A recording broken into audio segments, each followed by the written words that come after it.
Is absolute power the ultimate proof of superiority, or the clearest sign of insecurity?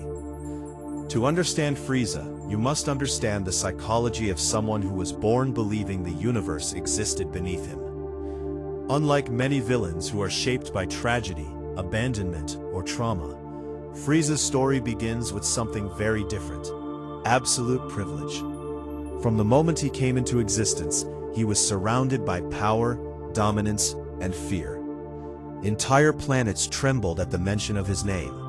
Armies obeyed his commands without hesitation. Civilizations were erased with a simple gesture of his hand. For Frieza, cruelty was not rebellion against suffering. It was simply the natural order of the universe as he understood it. Power, in his mind, was not something to earn. It was something he was entitled to. This sense of entitlement forms the foundation of Frieza's narcissistic worldview. Narcissism, psychologically speaking, is not simply arrogance. It is a deep belief that one's existence is inherently superior to others, combined with an expectation of admiration and obedience. Frieza embodies this perfectly. He does not merely want to rule the universe. He believes the universe should naturally submit to him. Other beings are not individuals in his eyes. They are tools, entertainment, or obstacles. Entire species are reduced to commodities, resources to exploit, soldiers to control, or threats to eliminate. This perspective allows Frieza to commit acts of unimaginable destruction without remorse, because in his mind, the lives of others never possessed equal value to begin with. One of the most revealing examples of Frieza's tyranny is his relationship with the Saiyan race. The Saiyans were powerful warriors who conquered planets and sold them to the highest bidder under Frieza's command. To most observers, this might appear to be a mutually beneficial arrangement.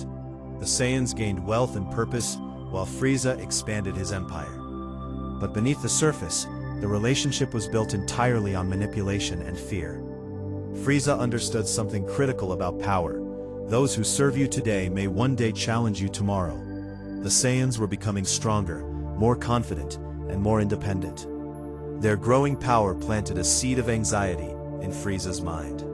And for someone whose identity was built on being the strongest, the mere possibility of being surpassed was intolerable. This fear reveals the hidden vulnerability within Frieza's narcissism. While he projects absolute confidence, his actions are often motivated by paranoia. Narcissistic leaders frequently live with a constant fear of losing status. Their identity depends on superiority, so any rising competitor feels like an existential threat. This is why Frieza ultimately chose to destroy planet Vegeta, eliminating nearly the entire Saiyan race in a single catastrophic act.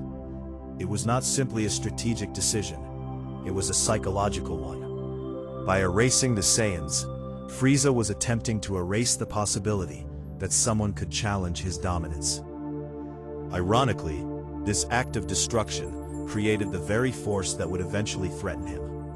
Among the few survivors of the Saiyan extinction was Goku. Unlike Frieza, Goku's strength does not come from entitlement or control. It comes from growth, resilience, and the willingness to surpass limits through effort. This philosophical contrast is crucial. Frieza believes power is proof of inherent superiority. Goku believes power is something anyone can pursue through discipline and perseverance. These two ideologies are fundamentally incompatible. One views the universe as a hierarchy of domination. The other views it as a field of endless potential. When Frieza eventually encounters Goku, he experiences something psychologically devastating: the realization that someone he considered inferior can actually surpass him. For a narcissistic personality, this is not merely defeat, it is humiliation. Narcissists depend on the illusion of superiority to maintain their self-image. When that illusion cracks, the response is often rage. Frieza's transformation into his various forms during battle is symbolic of this desperation. Each transformation represents an attempt to reclaim dominance, to restore the identity he believes he deserves. Yet the more he fights, the clearer it becomes that power alone cannot guarantee victory. This moment forces us to examine a deeper philosophical question. Why does Frieza crave power so intensely? On the surface, it appears to be simple ambition, but psychologically, power functions as validation. For Frieza, ruling the universe confirms his belief that he is exceptional. Every planet conquered, every army defeated, every enemy humiliated, reinforces the narrative that he is the ultimate being. Without that validation, his identity begins to crumble. Power is not just a tool for Frieza, it is the foundation of his self-worth. This explains why Frieza reacts so violently when challenged. When someone like Goku stands against him, it threatens more than his empire.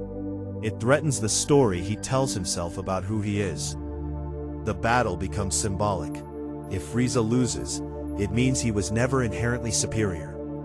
It means someone who trained, struggled, and evolved could surpass someone who believed he was perfect from the beginning. That realization is intolerable for a narcissistic mind. Another fascinating element of Frieza's psychology is his relationship with fear. Tyrants often maintain control not through respect, but through intimidation. Frieza's empire operates on this principle. His soldiers obey not because they admire him, but because they are terrified of him. Fear becomes the glue holding his regime together. Yet fear has a weakness. It breeds resentment. Over time, those who live under tyranny begin searching for opportunities to rebel. Frieza understands this on some level, which is why he constantly reminds his subordinates of the consequences of disobedience. Cruel punishments, public executions, and displays of overwhelming power are all part of his strategy. They reinforce the message that resistance is futile. However, ruling through fear creates a lonely existence. True loyalty cannot grow in an environment where everyone is terrified. Frieza may command an army, but he does not possess genuine allies. Everyone around him is calculating how to survive under his rule. This isolation is another hallmark of tyrannical leadership. When power becomes the foundation of every relationship, trust disappears. The ruler becomes surrounded by followers who obey outwardly but secretly hope for his downfall. Despite his cruelty, Frieza's character also reflects a broader philosophical truth about power. When someone achieves dominance without struggle, they often fail to develop the humility necessary to understand others. Frieza was born powerful. He never had to train, never had to overcome weakness, never had to grow through adversity. As a result, he never developed empathy. Strength came easily to him, so he assumes others deserve their weakness. This belief reinforces his worldview. If others suffer, it is because they are inferior. Yet the universe Frieza inhabits does not remain static. Warriors grow stronger, alliances form, new challengers emerge. The very dynamic nature of existence contradicts Frieza's belief in permanent hierarchy.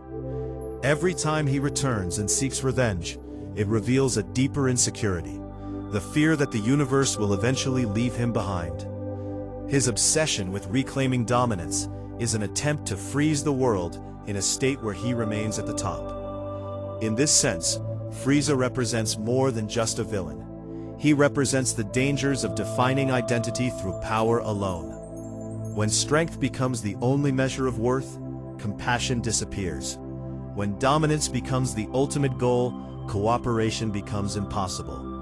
Frieza's empire is built on conquest, but conquest cannot create stability.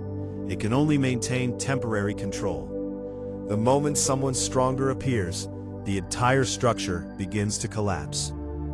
And that is the ultimate tragedy of Frieza's philosophy. He believes power proves superiority, yet his constant need to prove it reveals the opposite. True confidence does not require domination. True strength does not require humiliation of others. But Frieza cannot see this, because his identity is locked inside a single belief: that ruling the universe validates his existence. So when we examine Frieza, the tyrant, the emperor, the destroyer of worlds, we are not just observing a villain. We are witnessing the psychology of unchecked narcissism. A being who confuses fear for respect, control for purpose, and power for self-worth. And the question his story leaves us with is unsettling. If someone believes their value comes only from domination, will they ever stop seeking more power, no matter the cost?